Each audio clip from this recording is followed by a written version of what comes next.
তাহলে চলো দেই আমার সাথে, গাড়ি নিয়ে যাচ্ছি, তাহলে চলো।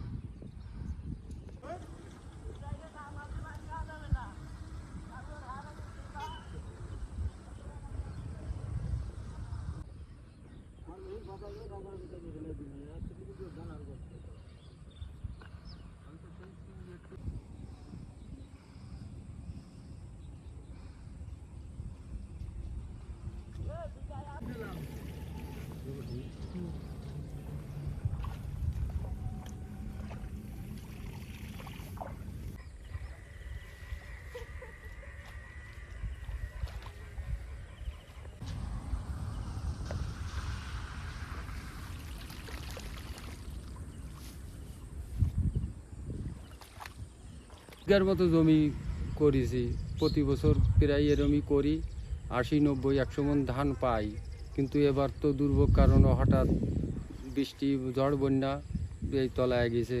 এখন কি হবে বলতে পারি না, কবে উঠবো এই ধান, শুকাবে পানি বা টানবে, এর কোনো নিশ্চয়তা কোনো কিছু না। আর কৃষি অফিসার থেকে কোনো কিছু মানে হঠাৎ আমাদের জানাও নেই বা বলিও নেই যে এরকম ব্যাপার, বা সেরকমভাবে কোনো কিছু এসে বলি নেই যে আবহাওয়ার এরকম কোনো কিছু হবে বা তোমরা হঠাৎ তাড়াতাড়ি কাটিয়ে কুটিয়ে উঠাও, এরকম কোনো আমরা সংকেত কোনো কিছু পাইনি। ওই সমস্ত দিন ধরে ডাঙায় থাকি, কাজ করি, ওই হঠাৎ শোনার পরেই এসে কাটা শুরু করেছি যে এটা ঝড়ের আছে বা হঠাৎ বৃষ্টি হতেই পারে, সেইভাবে এসে তাড়াহুড়ো করে কাটিছি। কাটার পরে তো বৃষ্টির তিয়ান তলায় গেছে। এখন এই ধান যে কীভাবে কবে উঠাবো, এবার মনে হয় সর্বোচ্চ হয়তো পাতিবাড়ি হয়তো 35 থেকে 40 মণ ধান হয়তো আমার গোলায় উঠতে পারে।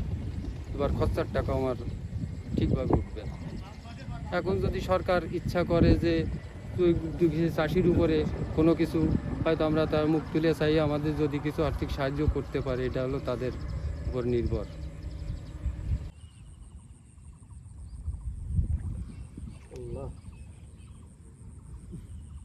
পানিটা না টানানোর পরে এটা না শুকাইয়ে কি আটিও বাঁধা যাবে না, আর মলাও যাবে না।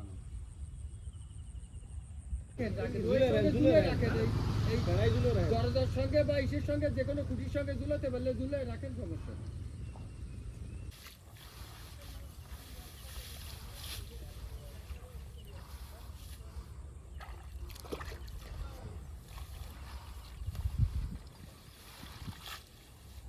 শীষে তারপরে আমার শুকাতে হবে।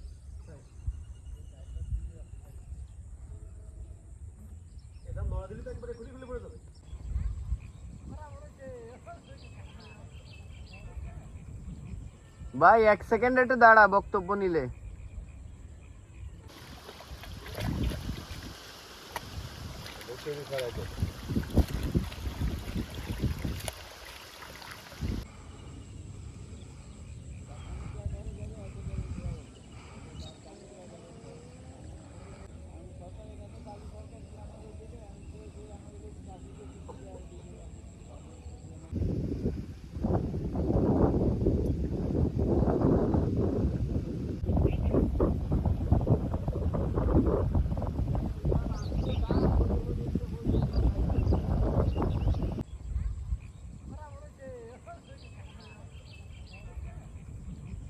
ভাই 1 সেকেন্ড একটু দাঁড়া, বক্তব্য নিলে।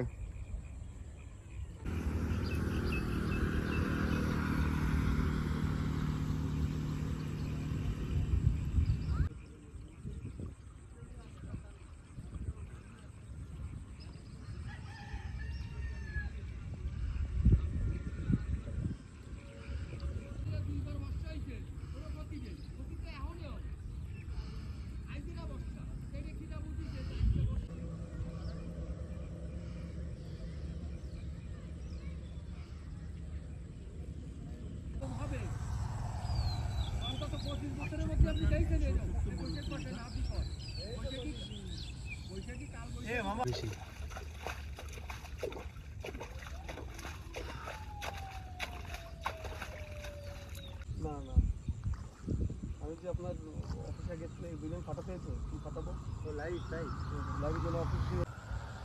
এটা কালবৈশাখী বৃষ্টির কারণে তাই লিখবো।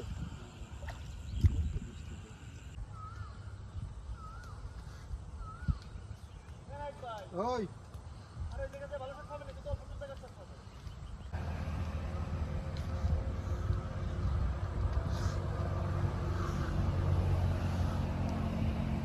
বর্ষার কারণে আমাদের ধান সব তলায় গেছে, মাঠের ধান জমিতে পানি বেঁধে গেছে, আমরা কিষেনও পাচ্ছি না। আর ধানে গজ হয়ে যাচ্ছে, বীজ ধান এইসব ধানে গজ হয়ে বিটি ধান, ইরি বড় ধান এই। আর আমরা হঠাৎ এরকম হবে কেউ কিছু বুঝতে পারছে কেউ। আমরা সরকারের কাছে যদি কোনো সহযোগিতা যদি পাই, সরকার আমাদের দিতে পারে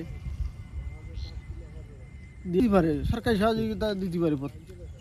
আমার ধরেন 2 বিঘা জমি এনে কত টাকার ক্ষতি হয়েছে, 2 বিঘা জমিতে আন্দাজ 100 মণ ধান হবে।